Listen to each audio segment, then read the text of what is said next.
Welcome back friends to the class number 52. In the previous two videos we have been discussing about the drawing power, and now in this class I will add one more complexities in the calculation of drawing power, that is the treatment of other working capital facilities for calculating the drawing power. So how do we adjust the other working capital facilities when we calculate the drawing power of the borrower? So this was the formula that we have discussed in the previous video about drawing power. We take stock up to 180 days, debtors up to 90, 120, 150, 180 as may be allowed. We add up the advances paid to the suppliers, we deduct the creditors and advances from customers. The whatever amount we get in nutshell, we deduct the 25% promoter margin from there, and then we get the drawing power. I am assuming the 25% margin being same across all these line items. As I have already told in the previous video, the margin percentage can be different on different items as well. So this was the drawing power that we have calculated. Now this drawing power is only applicable when we calculate the drawing capability or drawing eligibility of CC limit, cash credit limit. But what about the other facilities? What about the other working capital facilities that we have taken to fund our stock, to finance our debtors, to pay the creditors, right? So there can be other working capital facilities as well, which we have taken for our regular day-to-day operations.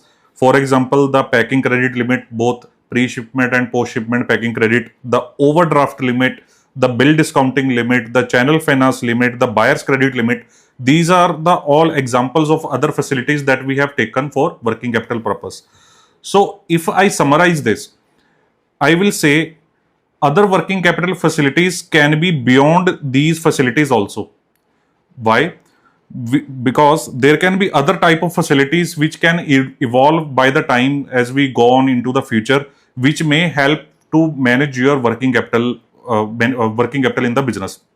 So how do we define these working capital facilities? The working capital facilities which will impact our drawing power should be the one which are directly or indirectly impacting any of these figures that we are taking in the calculation of drawing power.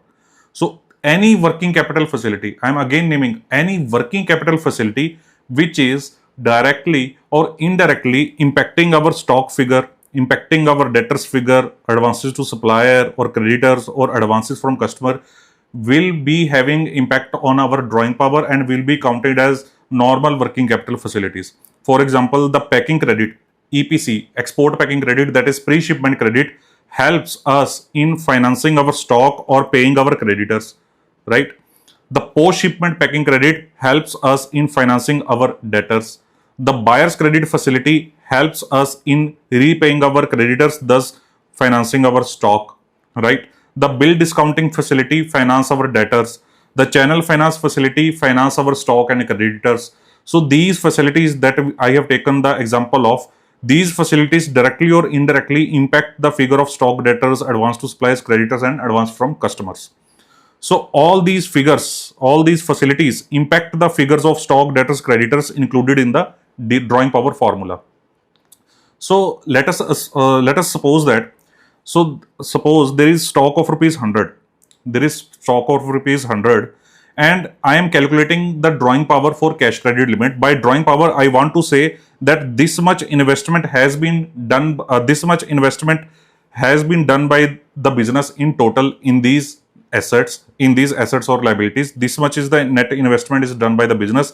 This much need to be contributed by the promoter and this much need to be financed by the bankers, right? So we are presuming that this is the investment done by the promoters by themselves.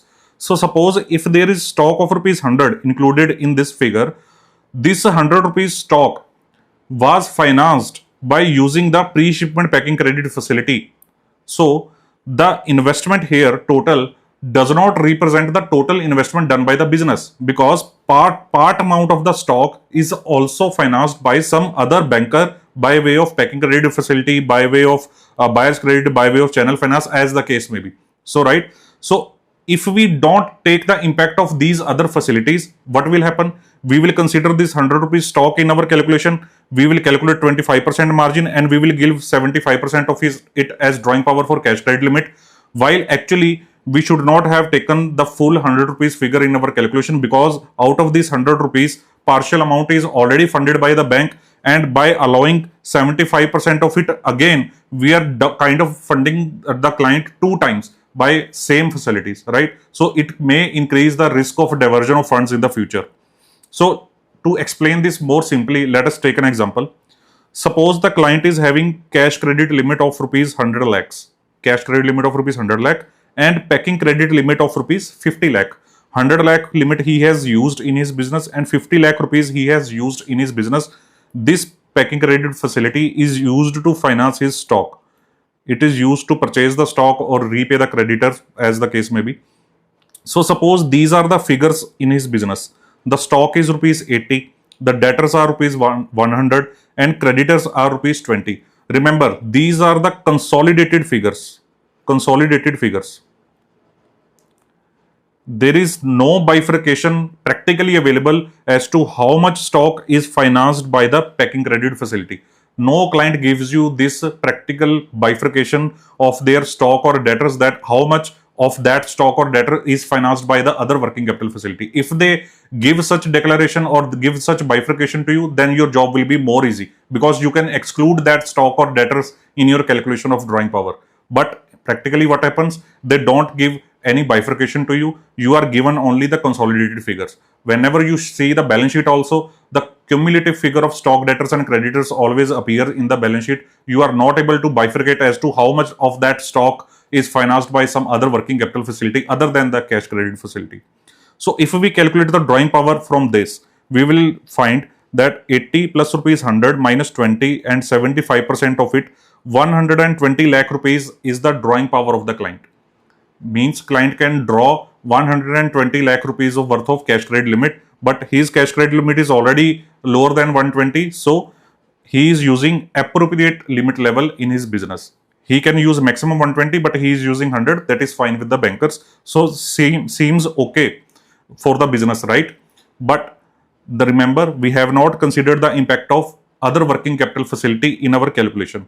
So this calculation is technically incorrect. This calculation is technically incorrect. So how do we correct this calculation?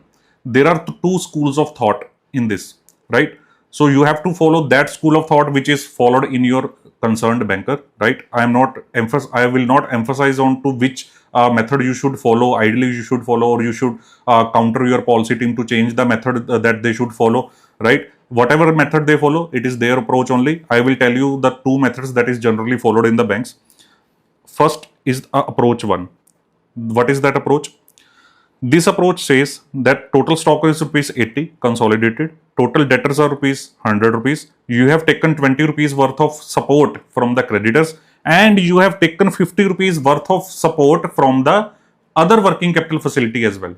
50 rupees worth of support from other working capital facility as well. So your net investment is 110 rupees and 75% of it comes to 82.5 rupees, and this 82.5 rupees should be your maximum drawing power, and you are since already utilizing 100 rupees of cash credit limit. That means you have taken excess borrowing from the bankers. This is the approach one, where we deduct the support from other lenders right away in the main formula, treating them like a creditor. Now, what is the approach 2? Second school of thought. The approach 2 is very conservative approach. What we'll do in this approach? Stock plus debtors minus the support taken. This is your total investment. Out of this total investment, the second school of thought says that 75% should be given by the lenders. Out of this 160, 75% should be given by the lenders. So lenders should give maximum 120 rupees to you, and they have already given 50 rupees by way of other facilities to you. So in nutshell, you should not get more than 70 rupees worth of finance from the bankers in cash credit limit. So this is the second school of thought, wherein we deduct the other working capital facilities after applying the promoter margins, right? So this is the first school of thought, where your drawing power will be slightly higher due to mathematical calculation, and in this calculation your drawing power will be a much lower value, right? So these are the two school of thoughts that are followed. Practically, I think that approach one is a more correct approach, because there can be different margin levels in different kind of facilities. For example, in this approach, you have applied 25% margin, and after applying 25% margin, you have deducted the whole other working capital facility, right? So technically you have demanded 25% margin on other working capital facility as well. But these other working capital facilities, friends, have their own features. Like the channel finance facility may have requirement of 0% margin from the promoter, may have 0% margin from requirement from the promoter. And if the other bank has funded the channel finance facility from 0% for 0% margin, then why are you pushing the client, why are you punishing the client by asking again 25% margin on the same facility while the other banker has not asked for any margin on this facility? So this is the some contradiction that is involved in these two methods. Whatever approach is followed in your bank, you follow that, right? My whole purpose was to teach you the two approaches, right? I hope you have enjoyed that. We will meet in the next video. Thank you very much.